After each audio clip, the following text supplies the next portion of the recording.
और जय हिंद प्रियजनों, डीके स्पेशल चैनल में आपका स्वागत है दोस्तों। मैं हूं आपका चैती डीके जी। मेरे साथ हैं दोस्तों भाजपा के प्रदेश धुरंधर प्रवक्ता जिनका नाम है दोस्तों सुमित शशांक जी। इनसे बात करते हैं कि देख रहे हैं कि तेजस्वी यादव को हमको समझ में नहीं आ रहा है। जानते हैं कि वो हार रहे हैं, लेकिन फिर भी इस तरीके से अनर्गल कुछ न कुछ प्रधानमंत्री के बारे में कुछ न कुछ टिप्स करते रहते हैं, बात भी करते हैं। क्या कुछ करना चाहेंगे आप? देखिए, जिसको जितना बकवास करना है करने दीजिए।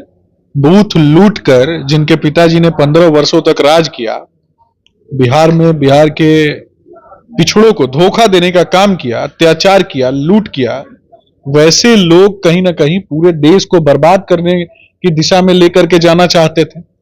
वैसे लोगों को माननीय कोर्ट ने जेल भेज दिया, और जेल भेजने के बाद वो बाहर निकले किस लिए? तो उनको बड़ा मन था बिहार को फिर से लूटने का, तो लूट तो वो सके नहीं, तो अपना भड़ास जो है वो लौंडा नाच देख के निकाल रहे थे। तो हमको ये नहीं समझ में आ रहा है कि पहले वाला जो बूथ कैप्चरिंग ये सब चीज होता था, वही छपरा में सारण में इस चीज को 2 बार आ करके इस तरह कर रहे हैं। इस पर क्या कुछ कहना चाहेंगे? फर्जी वोट हो रहा है, जैसे उस दिन बात हुई थी निर्वाचन आयोग के बारे में कि क्या करवा रही, फेयर तो होना चाहिए चुनाव, लेकिन इस तरीके से नहीं हो रहा है। जो दुबई में है, ठप्पक दुबई में, वीजा पासपोर्ट सब दुबई में, यहाँ उनका वोट गिरा। इस पर क्या कुछ कहना चाहेंगे? देखिए, राजद के गुंडे कहीं ना कहीं बुर्का पहन के वोट देने का काम कर रहे थे, जिनको पकड़ा गया। और मुझे लगता है कि मुस्लिम माताओं बहनों को बुर्के से आजादी जो है वो दिलाने का काम करना चाहिए। आखिर सब चीज परीक्षा जो है बहुसंख्यक हिंदुओं को क्यों देना पड़ता है? ये एक चरण का चुनाव बाकी है, तो उसमें ये फिर आप कह दीजिए कि ओबीसी को मैटर को लेकर के वो भी मतलब कि जो यहाँ की जनता है गुमराह होते जा रही है। इस पर क्या कुछ कहना चाहेंगे? देखिए, देश की जनता को जिन लोगों ने भी गुमराह करने का काम किया, वैसे लोगों को विगत 10 वर्षों में देश की जनता ने लालू जी के द्वारा चुराए गए अलकतरे को उनके मुंह पे पोतने का काम किया है। और आगे भी देश की जनता उस अलकतरे को लेकर के खोज रही है कि इस गुंडा तंत्र के मुंह में उस अलकतरे को पोत के सनातन विरोधी जो एजेंडा चला रहे हैं उनको देश से खदेड़ने का काम किया जाएगा। ओबीसी के बारे में क्या कुछ कहना चाहेंगे, जो कह रही है कि तमाम जो है ओबीसी का जो है मुस्लिमों को दे दिया जाएगा? इस पर क्या कुछ कहना चाहेंगे? ओबीसी का आरक्षण, SC ST का आरक्षण छीन करके मुसलमानों को जो लोग देना चाहते हैं, वैसे लोगों को करारा जवाब भारतीय जनता पार्टी देगी। और किसी भी कीमत पर हिंदुओं का आरक्षण छीन के जो लोग मुसलमानों को देना चाहते हैं, SC ST का आरक्षण छीन के मुसलमानों को देना चाहते हैं, ओबीसी का आरक्षण छीन के मुसलमानों को देना चाहते हैं, उसको कभी भी संभव होने नहीं दिया जाएगा। और जो आरक्षण छीन के पहले दिया है इन लोगों ने कर्नाटक में, उस आरक्षण को भी वापस लाके SC ST और ओबीसी वर्ग को दिया जाएगा।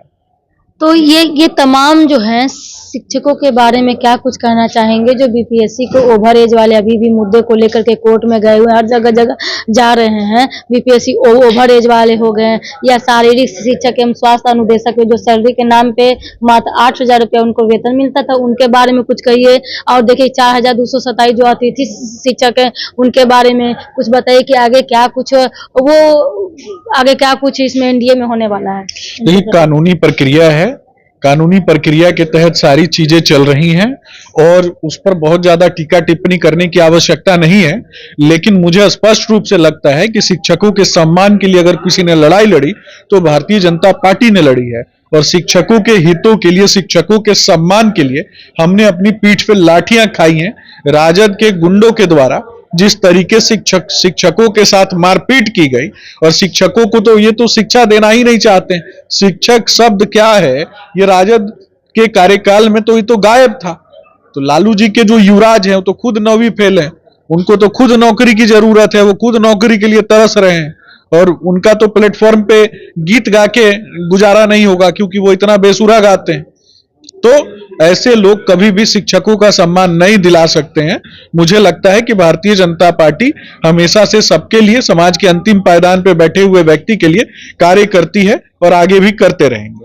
माननीय ये यशस्वी प्रधानमंत्री नरेंद्र मोदी जी ने कहा है कि मेरा बूथ सबसे मजबूत है, तो फिर भी इस तरीके से बूथ मजबूत आप लोग का क्यों नहीं हो रहा है? क्यों वहां पर जो है फर्जी वोटर गिर रहे हैं? इस पर क्या कहेंगे? देखिए, हमारा सब बूथ मजबूत है और निश्चित रूप से हम काम अच्छे से कर रहे हैं, लेकिन जो गुंडे हैं, जो गुंडा तत्व है, उसके खिलाफ लगातार बिहार जो है वो संघर्षशील है और निश्चित रूप से बिहार की जनता ऐसे गुंडों को करारा जवाब देना जानती है।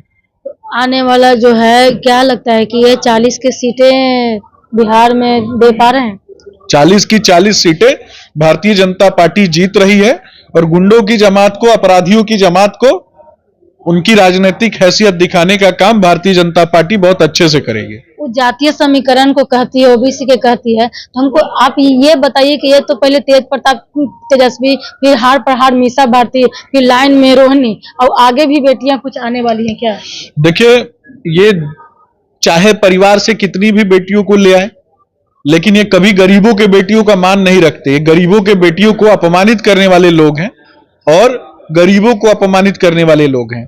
तो जो लोग गरीबों को अपमानित करते हैं, गरीबों को राजनीतिक हाशिए पे खड़ा करने की बात करते हैं, वैसे लोगों को करारा जवाब देना भारतीय जनता पार्टी जानती है।